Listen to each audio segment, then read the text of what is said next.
अस्सलाम वालेकुम रहमतुल्लाहि व बरकातुहू। तो आज मैं ऐसी टिप्स बताऊंगी आप लोगों को जिससे आपके कस्टमर को कभी नाराज़ नहीं होके जाएगा कस्टमर। तो कस्टमर ऐसे भी नाराज़ होते हैं जिनको पैसे कम करवाने होते हैं, उनकी चालाकियों को समझें, और जो कस्टमर सिलवाना चाहते हैं उनसे उनको भी समझें, उनको कपड़े सही करके दें। तो यहाँ पर क्या है ना कि गोल स्लीव्स लगाई थी ना मैंने, जो स्लीव्स हम फिटिंग के बाद में लगाते हैं वो लगाई थी मैंने।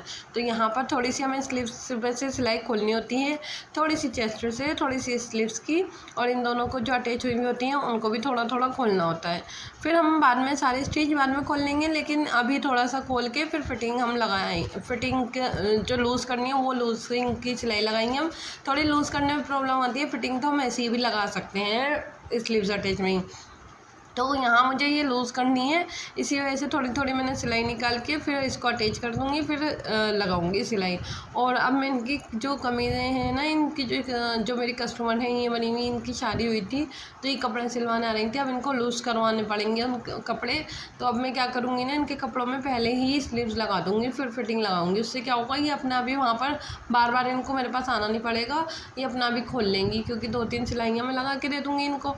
तो इनको प्रॉब्लम नहीं होगी कि बार बार मेरे पास आएँ खुलवाने के लिए, इसीलिए इनको काम आसान करके दूँगी। तो ये फिर बार बार भी नहीं आएंगी, इनको भी प्रॉब्लम नहीं होगी तो मुझे भी प्रॉब्लम नहीं होगी। तो इसलिए मैं 2-3 सिलाइयाँ लगा के दे दूँगी, क्योंकि शादी के बाद ऐसा हो जाता है कि वेट बढ़ता भी है और घटता भी है। तो यहाँ पर मैं ये सिलाई निकाल लूँगी, इतने कर लेते हैं कुछ बातें। देखिए, कस्टमर के ऊपर बात होती है, अल्ट्रेशन आपकी आएगी नहीं, अल्ट्रेशन मेरी आएगी, क्योंकि ये ना कस्टमर का मेरा वेट बढ़ गया है, इस वजह से आई है। क्योंकि 2-3 महीने में वेट घटता बढ़ता रहता है, लेडीज़ का तो ज़्यादातर यही रहता है। तो अगर हम इस तरह से करें कि कस्टमर के समझ के करेंगे ना काम, तो कभी हमारे अल्ट्रेशन नहीं आएगी। लोग कहते हैं लूजिंग देखिए कस्टमर के ऊपर बात होती है। अगर कोई कस्टमर लूज़ पहनता है तो उसकी 4 से 5 इंच तक की लूजिंग डलती है। अगर कोई कस्टमर फिटिंग पहनता है तो उसकी 2 से 3 इंच तक की लूजिंग डलती है। 1, 2, 3 2 इंच तक की तो लूजिंग डलती है चेस्ट पे से और बैक पे से। तो इसलिए कभी भी ये ना करें कि ना हम लूजिंग कितनी डालें का कोई मतलब नहीं है, क्योंकि कस्टमर का हमें पता नहीं होगा। मान लीजिए कस्टमर पहनता है फिटिंग का और हमने सी दिया लूज़, तब भी कस्टमर तो खुश नहीं होगा ना। तो इसलिए कस्टमर को समझ के हमेशा काम करें। देखिए, पहले और दूसरे सूट में तो अल्ट्रेशन आ जाती है जब न्यू कस्टमर कोई आता है, लेकिन जब वो कस्टमर बन जाता है ना तो उसके तीसरे सूट में तो बिल्कुल भी नहीं आती है अल्ट्रेशन। फिर वो कभी कंफर्टेबल हो जाता है और हम भी कंफर्टेबल हो जाते हैं कि अब इनकी फिटिंग यही रखनी है हमें, और ये इसी तरीके से कपड़े पहनती हैं तो इतनी ही लूजिंग रखनी है। तो हमें उसकी लूजिंग भी समझ में आ जाती है कि हमें कितनी लूजिंग डालनी है। देखिए, जब भी कोई कस्टमर आए ना तो उससे ज़रूर पता कर लें मेजरमेंट लेते हुए कि वो लूज़ पहनते हैं या फिटिंग पहनते हैं, या तो उनके कपड़े देख लें वो किस तरह के कपड़े पहनी हुई हैं, फिटिंग के पहनी हुई हैं या लूज़ पहनी हुई हैं। उससे हमें अंदाज़ा हो जाता है कि हमें लूजिंग कितनी डालनी है। वो चीज़ ज़रूर पता कर लें कि ना ये लूज़ पहनती है फिटिंग पहनती है। मान लीजिए कोई फिटिंग का पहनता है और मैंने लूज़ सी दिया, तो फिटिंग का होने में कोई इतनी प्रॉब्लम नहीं होती, फिटिंग हम कर देंगे। लेकिन अगर किसी ने कोई लूज़ पहनता है और हमने फिटिंग का सी दिया, तो अब हमें लूज़ करने में प्रॉब्लम होगी, क्योंकि हमें थोड़ी बहुत ज़्यादा ही सिलाइयाँ निकालनी पड़ती हैं। तो इसीलिए हमें अल्ट्रेशन में फिर प्रॉब्लम आती है, और उल्टा हम कस्टमर से बहस करने लग जाते हैं, नहीं हमने तो सही सी है, ये है वो है।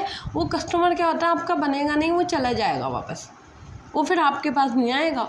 तो कस्टमर को अगर हम दोबारा बुलाना चाहते हैं, सबसे पहला ये है कि अल्ट्रेशन हमें आना चाहिए। अगर हमें अल्ट्रेशन आती होगी ना, अल्ट्रेशन क्या है, कंधे गिरना, गले पीछे जाना, बैक में झोल आना। क्यों आता है बैक में झोल? अगर किसी की बैक में झोल आता है तो क्यों आता है? जिसका अगर हैवी साइज़ है, पेट मोटा है, तो उसके आ जाता है झोल, क्योंकि हम क्या करते हैं, हिप पे से टाइट कर देते हैं, पेट पे से लूज़ कर देते हैं, तो वो इसलिए झोल आ जाता है। तो हिप पे से लूजिंग हमें रखनी होती है जितनी हमें पेट पे से लूजिंग रखनी होती है। जब हम हिप और पेट की लूजिंग सही रखते हैं ना, सीधी रखते हैं, तो हमें फिर प्रॉब्लम नहीं आती है। प्रॉब्लम जब भी आएगी जिसका पेट अगर निकला हुआ है तो उसके, या हैवी साइज़ होता है तो उसमें प्रॉब्लम आती है। देखिए, फिटिंग जो पतले दुबले लोग होते हैं ना, उसमें इतनी प्रॉब्लम नहीं आती है, लेकिन उसमें भी आ जाती है। जैसे ये जो जिसकी कमीज़ की मैं अल्ट्रेशन कर रही हूँ ना, तो ये इनका मानना था कि हर कोई टेलर मुझे यहाँ से पेट में से लूज़ करता है। क्यों? क्योंकि उनका पेट जो है ना बिल्कुल सीधा है, जो बैक का हिस्सा होता है ना, जो चेस्ट के बाद बैक का हिस्सा हम लेते हैं, फिर पेट का लेते हैं। पतले लोगों को हम नहीं लेते, हम सीधा निशान मार देते हैं हिप तक का। तो वैसे ही टेलर करते हैं, तो वो कह लेंगे पेट पे से हमेशा लूज़ रहता है। तो मैंने उनका डाउट क्लियर करा कि पेट पे से क्यों लूज़ रहता है, पेट की नाप दो। जब मैंने पेट की और बैक की नाप ली तो दोनों सेम, तो वो दोनों सेम आई, तो उसके हिसाब से मैंने लूजिंग डाल के सीधा रखा। मैंने इनका 3 इंच का सीधा रखती हूँ, पेट में से सीधी सिलाई करती हूँ। तो फिर अब वो खुश हैं मुझसे कि मेरी जो प्रॉब्लम थी, जो हर टेलर प्रॉब्लम करता था, वो मेरी प्रॉब्लम अब नहीं आती है। अब मेरे पेट पे से बिल्कुल सही रहता है, फिट रहता है। तो इस तरह से कस्टमर को हमें पहचानना होता है कि क्या है। किसी का अगर पेट ज़्यादा पतला है बराबर का, किसी का हल्का सा निकला हुआ होता है और किसी का ज़्यादा निकला हुआ होता है, तो उसके हिसाब से भी हमारी वो होती है कि पेट को कोई वैल्यू ही नहीं देता। मुझे तो लगता है टेलर भी वैल्यू नहीं देते। लेकिन अगर पेट पे से ज़्यादा लूज़ हो जाए, लटक जाए, और या फिर है ना फिटिंग ज़्यादा हो जाए, तो उसमें प्रॉब्लम आ जाती है। जैसे हैवी साइज़ है तो उसमें क्या होता है ना, पेट पे से लूज़ हो जाएगा और हिप पे से टाइट हो जाएगा, जिसकी वजह से पीछे भी झोल आ जाएगा। अब हम सोचते रहेंगे झोल क्यों आ रहा है, तो वो चीज़ सही करनी आनी चाहिए। अगर हमने ये चीज़ें अपने डाउट क्लियर कर ली है ना, तो हम बहुत अच्छे टेलर माने जाएंगे। देखिए, टेलर सिर्फ ये नहीं होता हमें कपड़े सीने आ गए, सूट सीना आ गया, कमीज सीनी आ गई, शलवार सीनी आ गई, पैंट सीनी आ गई, हमें तो बहुत कुछ आ गया सिलना खाली सिलना ही नहीं होता। उसका जो डाउट है वो अगर हमें क्लियर हो गया, तो हम कभी हमारी अल्ट्रेशन ही नहीं आएगी। ठीक है ना। तो वो डाउट हमेशा क्लियर करते हुए चलें कि हमारा पीछे गला नहीं जाना चाहिए, हमारा कंधे नीचे नहीं गिरने चाहिए, हमारा आर्महोल में झोल नहीं आना चाहिए, हमारा पीछे बैक में झोल नहीं आना चाहिए।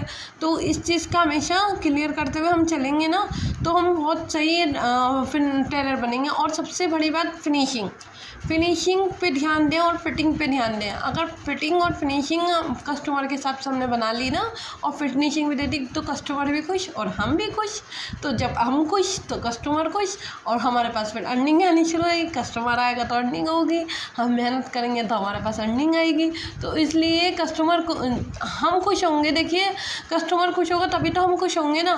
लेकिन कस्टमर हमारे पास से चला जाएगा तो कहाँ खुशी हमें मिलेगी कि हमारा कस्टमर चला गया, एक चला जाएगा, 2 चले जाएंगे, 3 चले जाएंगे, जाते ही रहेंगे ना फिर कस्टमर। फिर ये उद्भटता मिल जाती है कि भाई वो तो बड़ी गंदी फिटिंग देते हैं, वो अच्छी फिटिंग नहीं देता, उसमें हमेशा अल्ट्रेशन ज़रूर आती है। तो उस चीज़ को सही करें। 1 सूट में आ जाए, 2 सूट में आ जाए, लेकिन तीसरे सूट में नहीं आनी चाहिए। इतना क्लियर अपना आप को कर लें। अब गले नीचे गिरने की डाउट है किसी का, तो वो चीज़, अगर किसी का गला गिर गया, मान लीजिए हमने पहला सूट सिया और उन्होंने कहा हमारा गला पीछे जा रहा है या गिर रहा है या पीछे झुला रहा है, तो आप में इतनी क्वालिटी होनी चाहिए कि आप पूरा सूट खोल लें, लेकिन उसको सही करें। उस चीज़ को, जो हमारी कमी आ रही है ना, उस चीज़ को हम सही करें। अगर हमने उस चीज़ को कमी सही कर ली, तब भी कस्टमर खुश हो जाता है कि इसको इस चीज़ की कमी को आ रही थी और इस बंदी ने सही तरीके हमें दिए, और तो उससे भी कस्टमर खुश हो जाता है कि अगर मैंने कुछ गड़बड़ होएगी ना मेरे सूट में, तो ये सही करके दे देंगी या दे देंगे। बताओ ये क्या कह रही थी लड़की कि मैं टेलर के पास हमेशा जाती हूँ कि मेरा ये लूज़ कैसे हो जाता है, कभी कोई जवाब नहीं देता, फिटिंग भी नहीं करता, यहाँ तक कि फिर मुझे अपनी मम्मी से फ़िटिंग करवानी पड़ती है। तो फिटिंग करके अगर आ रही है अल्ट्रेशन तो दे दे फिटिंग करके। कितनी देर लगती है फिटिंग करने में? अगर कोई अल्ट्रेशन आ रही है टेलर की, मतलब हमारे यहाँ तो बहुत ही नखरे हैं। वो सिलवाने तो टाइम तो बड़े अच्छे से बात करते हैं, और जब सिल जाता है ना सूट तब बात नहीं करते, जब उनके पास पैसा चला जाता है तो उससे क्या होता है, हमारे कस्टमर जाने लगते हैं कि भाई उनने मुझे सूट सही करके नहीं दिया था, मेरा ख़राब भी कर दिया था। तो ये ख़राब करना ही कह रहते हैं ना, कस्टमर जो होते हैं ना, वो ख़राब करना कह रहते हैं। अगर हमारी फ़िटिंग में कोई प्रॉब्लम हो गई तो उस फिटिंग को बिल्कुल सही करके दें। बिल्कुल भी हमारी गलती कहीं भी आ रही है, उस चीज़ को हमें सही करना है।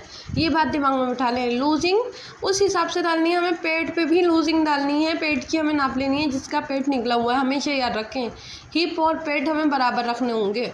जब किसी का पेट निकला हुआ है तो हिप और पेट का पोर्शन है ना, हमें बराबर रखना होगा, तभी उसके कभी भी पीछे झोल नहीं आएगा। ठीक है ना। जो चाक नीचे तक पहनते हैं, बंद चाक पहनते हैं नीचे तक, हिप तक, उनके लिए है कि पेट और हिप बराबर रखें। अगर उनकी आ रही है 40 और ये पा रहे हैं 44, हमें बराबर रखने हैं। जितना आ रहा है ना उतना बराबर रखना है, 1 आध इंच कम कर देना। जैसे हम डाल देंगे फिर उसके बाद हो जाएगा। देखिए मैंने फिर ये फिटिंग की जो लगाई थी ना सिलाई, वो निकाल दी थी, और निकालने के बाद है ना मैंने ये आयरन कर लूँगी और लॉक कर लूँगी, हो जाएगा मेरा काम। तो मेरे चैनल को सब्सक्राइब कर दीजिए, वीडियो पसंद आई तो लाइक कर दीजिए, और कमेंट करिए, शेयर करिए। और आगे वीडियो अगर कुछ जानकारी आपको चाहिए तो मुझे कमेंट करिए इस चीज़ के लिए। अल्लाह हाफ़िज़, अस्सलाम वालेकुम।